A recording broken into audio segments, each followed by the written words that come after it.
روزہ لکھا ہے، اور جس نے کل کا دن گانے سننے میں گزارے، بے حیائی دیکھنے میں گزارے. بہت سارے لوگ تو پلان بناتے ہیں ان دنوں میں سینما جانے کا. عیدوں تہواروں کو لوگ سمجھتے ہیں کہ یہ سینما بھی نہیں کرنا چاہیے. ان کے لیے بھی یہ بات سمجھ لو کہ یہ وہ لوگ ہیں جن کو آج کی رات رب تبارک و تعالیٰ اپنی رحمت سے دور کر دیا ہے. فرشتوں کو حکم دے دیا گیا کہ ان کے نام بدبختوں میں لکھے جائیں، حرما نصیبوں میں لکھے جائیں، کمبختوں میں لکھے جائیں. جنہوں نے کل کا دن گزارا انہیں خود پتا چل جائے گا کہ آج کی رات ہمارے بارے میں کیا لکھا جا رہا ہے. اور کل جو اچھے سے دن گزار لیا، میں باقی پورے سال کی بات تو نہیں کرتا، لیکن سال کی شروعات جس کی اچھی ہوئی، رب کی ذات سے امید ہے کہ سال پورا اچھا گزرے گا. ہماری کتاب کی شروعات پہلا پیج اگر اچھا لکھا گیا، میرے رب کی ذات سے یقین ہے کہ آگے کے صفحے بھی اچھے ہی لکھے جائیں گے.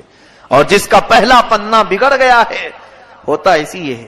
کتاب میرے سامنے لا کر پیش کر دی گئی، ایک بھری کتاب کھولا میں نے، اس کے پہلے پیج پر گالیاں لکھی گئی، بند کر دیا. یہ کون بدبخت مجھے کتاب دے دیا، کس چیز کی ہے، میں آگے کیوں پلٹوں، پہلے پیج پر اتنی غلاظت لکھی ہے. اے رب قدیر کے حضور مغفرت طلب کرنے والوں، آج رب تبارک و تعالیٰ سے اتنی طلب کر لو کہ ہماری نئی کتاب کا پہلا پنہ نیکیوں سے بھر جائے، نیکیوں سے بھر جائے. اس کے لیے آپ کو عملی میدان میں بھی آنے کی ضرورت ہے. یہ رہی بات ہمیں خوف کی، احساس کی. اب رزق کی تقسیم ہو رہی ہے. پورا سال کچھ لوگ بے برکتی کی شکایت کرتے رہے، ہماری روزی بند ہے، دکان بند ہے، تجارت بند ہے. ایک بات یاد رکھو، جتنا تمہارے مقدر میں لکھا جائے گا اتنا مل کے رہے گا. چاہے تم 1000 لوگوں کو بولو یا 1 کو بولو یا 70 کو بولو، جتنا ملنا ہے وہ آج بٹ گیا. تو کیوں دوسروں کو بول کر مطلب ہے؟ آپ کو ایسا لگتا ہے 4 لوگوں کو بولوں گا تو میرا رزق بڑھ جائے گا؟ آج جو دکان بند پڑی ہے یا کم دھندا ہو رہا ہے، میں اور 5-6 لوگوں کو بولوں تو کچھ اور بڑھ جائے گی. تمہارے حصے میں جو لکھا گیا آج کی رات، وہ اگلے سال تک تمہیں مل کر رہے گا. لو لگاؤ اور اس رب ذوالجلال کی طرف، ملے تو اس کا شکر ہے، نہ ملے تو اس کے دربار میں دعا ہے. لوگوں سے ہمیں کچھ بھی نہیں ہوگا. ما یفتح اللہ للناس من رحمت فلا ممسک لہ وما یمسک فلا مرسل لہ من بعد. اللہ فرماتا ہے اللہ نے جن انسانوں کے لیے اپنی رحمت کے دروازے کھول دیے اسے کوئی بند نہیں کر سکتا. وما یمسک فلا مرسل لہ. اللہ فرماتا ہے اور جس کے لیے رب نے بند کر دیا کوئی نہیں کھولے گا. چاہے کوئی بابا ہو، کوئی کسی طرح کا عامل ہو، کسی کی بند روزی کو اگر رب نے بند کر دیا تو کوئی نہیں کھولے گا. یہ یقین رکھ کر کے چلو. ہمارے